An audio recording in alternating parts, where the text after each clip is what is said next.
जय महाराष्ट्र मित्रांनो. तर तुम्ही बघू शकता आता आर्टिकल आपण अवेलेबल केलेले आहेत. 7 आर्टिकल आहेत. तर तुम्ही बघू शकता लेडीज साठी भरपूर ठिकाणी लेडीज शूज भेटत नाहीत रनिंग साठी डेली यूजला. तर आता आपल्याकडे अवेलेबल झालेले आहेत. आपल्याकडे स्टॉक सुद्धा असतो. स्निकर असतील. आता रक्षाबंधन येते. रक्षाबंधनसाठी शूज अवेलेबल आहेत. त्यात पण डिस्काउंट आपण चालू केलेला आहे. तर तुम्ही डायरेक्ट शॉपला व्हिजिट करा. उद्याच्याला आणखी तो व्हिडिओ टाकीनच रक्षाबंधनचा.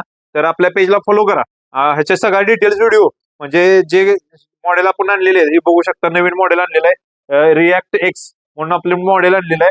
ह्याचा सगळा डिटेल्स व्हिडिओ आपण युट्यूबला टाकलेला आहे. युट्यूबचं चॅनलचं नाव आहे संकेत शॉपी कराड. तिथे जाऊन तुम्ही बघू शकता ह्या शूजचं वेट कशाला वापरला जातो, किती क्वालिटी चांगली, ग्रिपिंग कशी आहे, ते सगळा डिटेल्स व्हिडिओ आपण टाकत असतो. युट्यूबला जाऊन तुम्ही चेकआउट करून तिथला स्क्रीनशॉट किंवा याचे सगळे फोटो आपल्या इंस्टाग्राम पेजला अपलोड केलेलेच आहेत. आणि डायरेक्ट शॉपला येऊन क्वालिटी चेक करून व्हिजिट करणार असेल तर करू शकता. ज्यांना शक्य नाही